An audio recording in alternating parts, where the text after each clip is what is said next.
Welcome to student dictation. Dictation 5 second में शुरू होगा। स्टार्ट।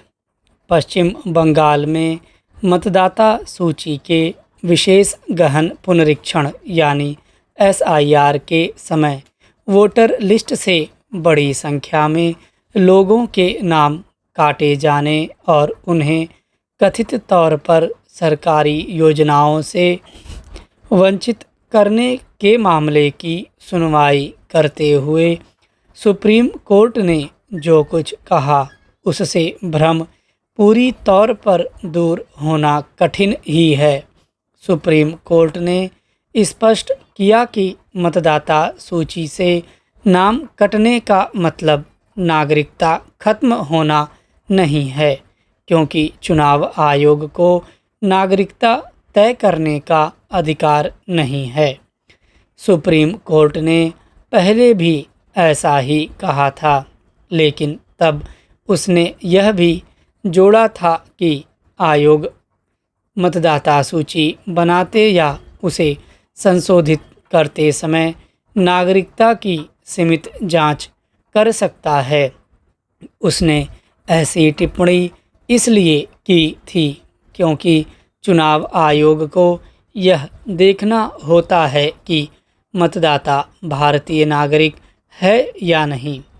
उसे यह देखने का अधिकार इसीलिए दिया गया क्योंकि चुनाव प्रक्रिया में भाग लेने का हक भारतीय नागरिकों को ही मिल सकता है। निस्संदेह चुनाव आयोग के पास यह अधिकार नहीं कि वह किसी की नागरिकता का निर्धारण करे, क्योंकि नागरिकता का निर्धारण तो भारतीय नागरिकता अधिनियम के तहत होता है और इसके अनुसार जन्म, वंश, भारत में लंबे समय से रहने आदि के आधार पर नागरिकता तय होती है।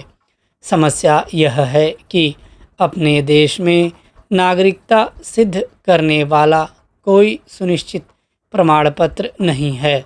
इसीलिए पिछले दिनों जब यह बात सामने आई कि पासपोर्ट यात्रा का दस्तावेज मात्र है, नागरिकता का प्रमाण नहीं, तब भी यह बहस उठी थी कि आखिर किसी की नागरिकता का निर्धारण किस प्रमाण पत्र से होगा।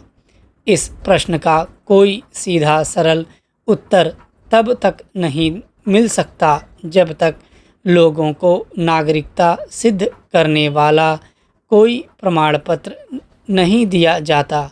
ध्यान रहे कि आधार, ड्राइविंग लाइसेंस के साथ पैन, राशन कार्ड आदि भी नागरिकता के दस्तावेज नहीं हैं। मतदाता पहचान पत्र भी नागरिकता का प्रमाणन नहीं करता।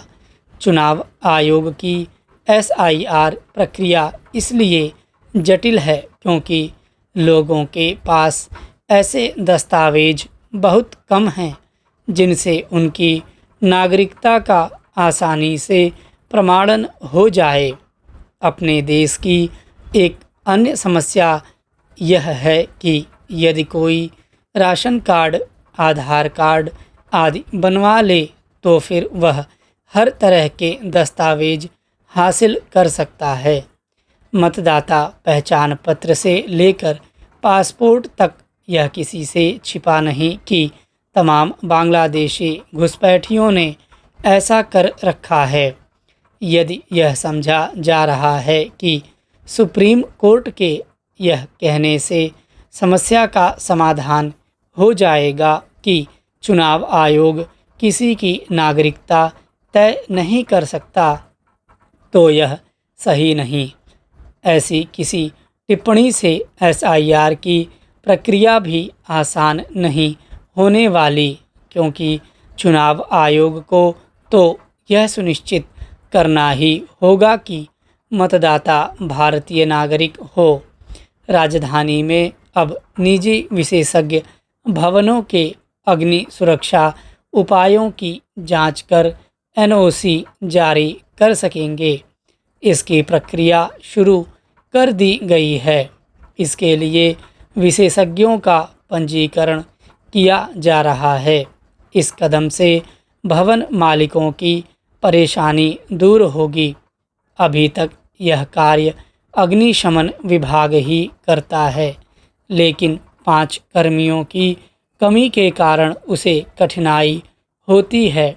इसलिए भवन मालिकों को एनओसी के लिए लंबा इंतज़ार करना पड़ता है, जिससे भ्रष्टाचार को बढ़ावा मिलता है।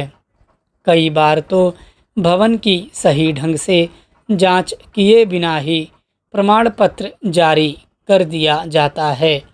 वहीं बड़ी संख्या में बिना एनओसी के ही व्यावसायिक प्रतिष्ठान संचालित हो रहे हैं, जिनमें आग से बचाव के पर्याप्त प्रबंध भी नहीं हैं। आग लगने की कई घटनाओं में इस तरह की खामियां सामने आई हैं।